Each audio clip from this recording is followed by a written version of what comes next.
Assalamualaikum warahmatullahi wabarakatuh. Ya, alhamdulillah kita lanjut untuk pembahasan berikutnya, yaitu klien nomor 6602. Mbak ulangi, ada klien nomor 6602. Di sini ada terawangan sebuah keris jimatan ya berbentuk semar. Ya, Mbak ulangi, keris jimatan berbentuk semar. Ya, ini sebagaimana biasanya sebelum Mbak Wira melakukan terawangan, Mbak Wira sampaikan dulu bahwa Mbak Wira tidak tahu di mana belinya benda ini, harganya berapa, praktisinya yang membuat siapa, praktisi yang meritual siapa. Terus terang Mbak Wira tidak tahu dan juga tidak mencari tahu, tidak bertanya. Kenapa? Hal ini untuk menjaga keobjektivitasan ya dalam hasil terawangan. Jadi benar-benar hasil terawangan itu adalah sesuai dengan foto yang dikirim, yaitu yang pertama. Yang kedua, bukan berarti Mbak Wira sensitif ya dengan keris, tidak. Sama saja ya.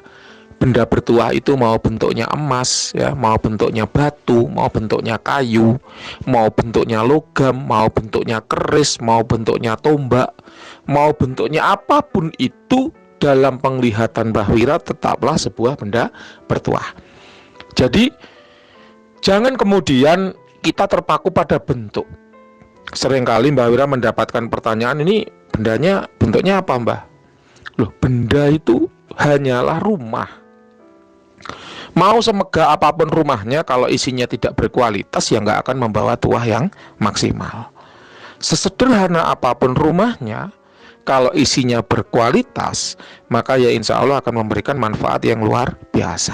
Ya, jadi ya tentu semua biiznillah ya terjadi atas izin Allah. Tapi ingat bahwa rumah itu jangan menjadi stressing point pada kepemilikan benda bertuah, melainkan lihat isinya ya.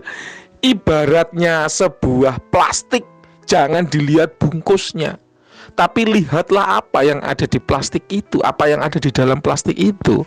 Kalau yang ada di dalam plastik itu adalah emas gitu ya, sebongkah emas ya, mau dibungkus plastik ya tetap berharga.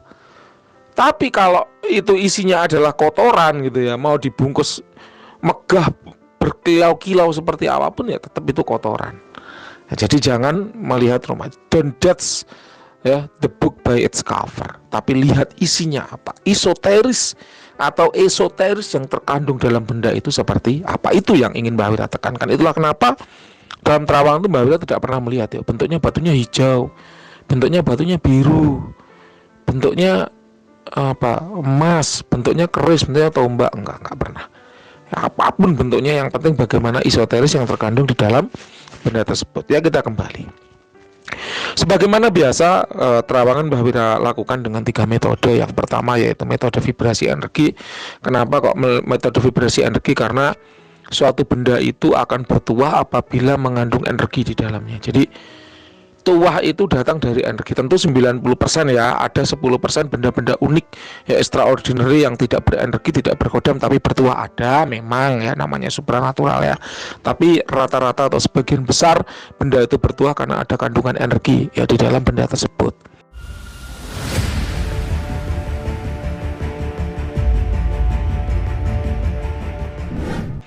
Nah, oleh karena itu perlu diketahui secara vibrasi energi bagaimana kan gitu. Apabila memang benda itu berenergi, maka dia akan mendatangkan tuah.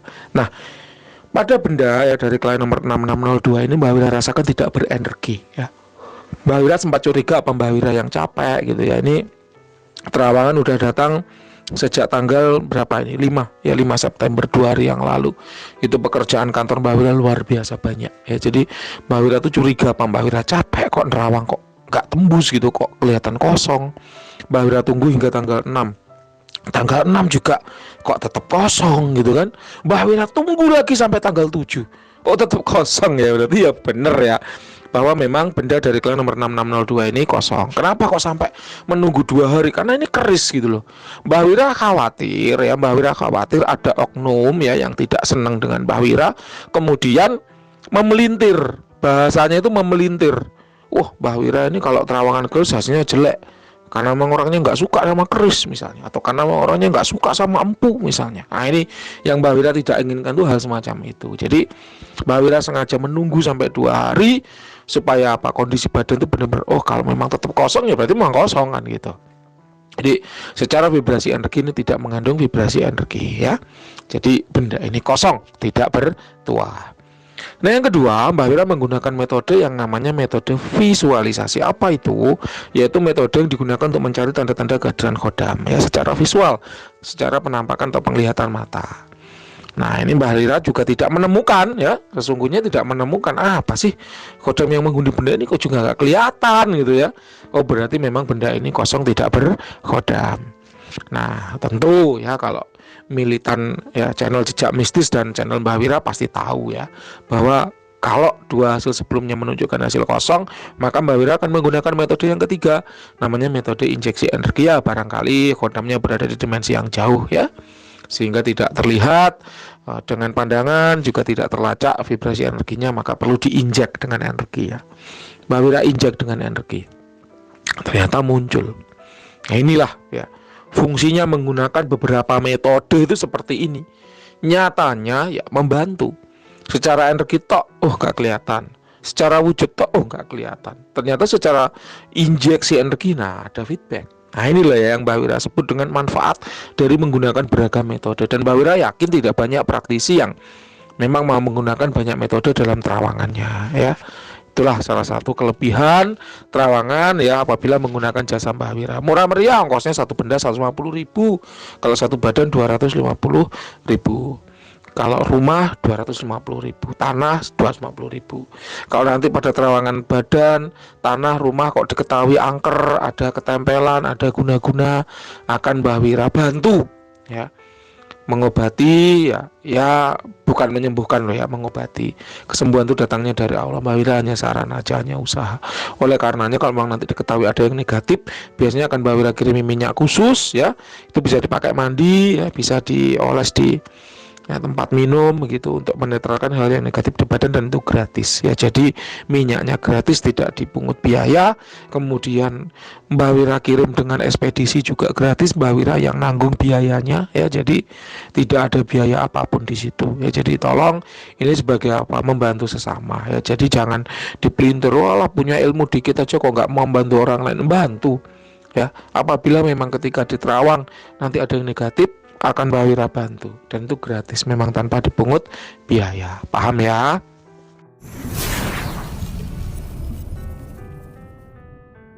Kita kembali ke kerja. Jadi setelah ini diinjek dengan energi, ada feedback. Mbak Wira menangkap ada sosok laki-laki memakai baju coklat gelap, kehijau-hijauan begitu. Dia di punggungnya membawa tempurung, ya tempurung kayak kura-kura. Ingat, ketika Mbak Wira menyampaikan wujud, sesungguhnya itu bukanlah bentuk asli, bukanlah wujud asli dari jin ya. Kenapa? Karena ya wujud aslinya jin siapa tahu yang tahu kan gitu. Ya, biasanya atau pada umumnya ya wujudnya seperti manusia, cuman aneh, biasanya kayak tipis banget atau tinggi banget atau kecil banget, biasanya kayak gitu ya. Tapi ingat sekali lagi, ketika Mbak Wira bilang penampakan seperti ini bukanlah wujud asli atau bukanlah bentuk dari jin itu, melainkan hanya gambaran dari karakter energi yang dia miliki. Ingat, gambaran dari karakter yang dia miliki. Jadi tolong jangan salah paham ya. Hari-hari ini kan lagi rame ya. Wah, dukun kok dipercaya gitu kan. Ada juga komentar-komentar ya dikit lagi lucu dan sebagainya. Ya nggak apa-apa ya. Kalau Anda merasa lucu ya tertawakanlah, nggak apa-apa. Kalau Anda nggak percaya sama praktisi supernatural, ya nggak apa-apa, jangan percaya. Ya, jangan percaya pada praktisinya, jangan percaya pada dukunnya. Tapi percayalah bahwa gaibnya itu ada. Ibarat penyembuhan, ya, jangan percaya pada obat bisa menyebabkan sembuh. Enggak, obat itu perantara. Obatnya ada. Tapi kalau percaya, meyakini bahwa obat ini membawa kesembuhan, nah itu yang nggak boleh. Karena kesembuhan datangnya dari Allah, sedangkan obat hanya perantara. Sama Mbak Wira seperti ini ngomong sih ya perantara aja. Pengetahuannya, wawasannya ya dari Allah. Allah mengizinkan, Allah menghendaki Mbak Wira untuk menyampaikan, ya maka bisa Mbak Wira sampaikan. Kalau enggak, apa bisa Mbak? Bisa.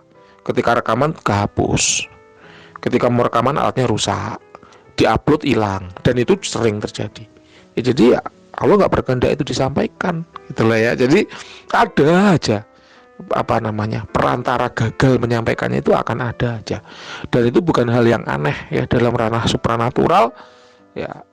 Ya itulah ya, Allah yang berkehendak ya, perantara atau wasilahnya bisa bermacam-macam, sama seperti hidup dan matinya orang.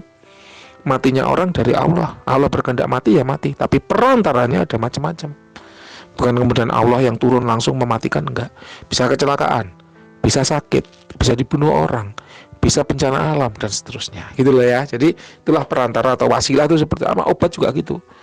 Sembuhnya orang dari Allah.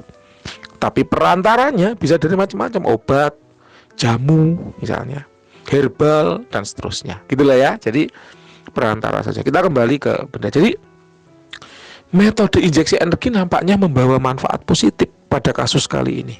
Kenapa? Karena ketika dirasakan secara vibrasi nggak terasa, ketika dilihat secara manifestasi nggak terlihat, tapi ketika diinjek energi baru muncul. Ada penampakan yang bisa Mbak Wira lihat. Kalau dari wujud ya atau apa gambaran yang Mbak Wira tangkap, yang dia perlihatkan, dia memakai baju coklat-coklat hijau gelap gitu ya, kemudian memakai tempurung kayak kura-kura gitu. Oh, berarti tuah utamanya ada pada proteksi ya, pada proteksi. Kemudian memperbaiki energi kehidupan sehingga secara fisik dia fit ya, fit lebih lama.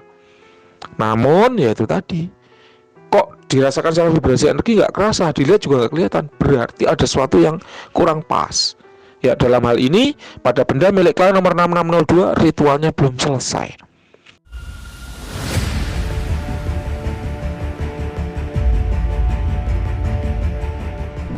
Mbak Wira tidak tahu ini siapa yang meritualkan, tapi ritual pada benda ini belum selesai. Kayak semacam kodamnya cuma dipanggil tapi tidak benar-benar dihubungkan ke benda ini. Ibarat mau di channelingnya itu belum beres gitu loh. Kalau mau dimasukkan itu pun juga belum masuk. Jadi dibilang masuk juga enggak, dibilang kodamnya berada di benda ini juga enggak, dibilang kodamnya itu terhubung atau channeling juga belum tuntas. Ya, itulah kenapa Mbak Wira bilang ini ritualnya belum selesai. Dan ini juga belum dijodohkan dengan siapa-siapa. Itulah kenapa secara vibrasi energi nggak kerasa. Paham ya? Jadi highlight atau stressing point dari keris semar milik klien nomor 6602 ini adalah kosong, tidak berkodam dan kosong tidak berenergi. Memang ada kodam yang terhubung tapi prosesnya belum selesai atau ritualnya belum selesai. Nah, ini kalau nanti Anda menyampaikan kepada praktisi yang menjual benda ini ya tolong dengan bijak ya, dengan hati-hati. Jangan katanya Mbak Wira ini ritualnya belum selesai kok dijual. Jangan bilang kayak gitu, wah berantem nanti. Ya, jadi tolong yang bijak ya kalau menyampaikan, hati-hati. Mbak Wira pernah tuh tembang liring ya adu domba kayak gitu ya. Katanya Mbak Wira tembang liring ini kosong. Katanya Mbak Wira tembang liring buatan dalang ini kosong. Loh, siapa yang ngomong Mbak Wira itu tidak pernah berucap tembang liring buatan dalang kosong, itu nggak pernah. Mbak Wira selalu sampaikan bisa jadi itu ketika keluar dari rumah dalang berkodam, bertuah, tapi seiring dengan penggunaan, seiring dengan pemakaian kemudian rusak menjadi tidak bertuah. Loh, itu yang Mbak Wira sampaikan. Tapi ya namanya orang ya dipelintir ya, berita itu dipelintir, kalimat itu dipelintir sehingga menjadi kalimat tadi. Kata Mbak Wira tembang liring buatan dalang ini kosong. Wah, itu dalangnya kayaknya tersinggung. Sama ya, keris ini pun juga begitu ya. Nanti tolong sampaikan yang baik. Nampaknya memang ada sebuah keris yang ritualnya belum selesai ya. Oke, lalu bagaimana Mbak solusinya? Ya, sebagaimana yang bisa memulai, maka ya beliau juga yang bisa menyelesaikan ya. Jadi praktisi yang menjual ataupun meritualkanlah yang bisa menyelesaikan ritualnya hingga tuntas gitu. Oke, sekian yang bisa Mbak Wira sampaikan. Silahkan kalau ada yang kurang jelas boleh ditanyakan. Terima kasih, selamat malam.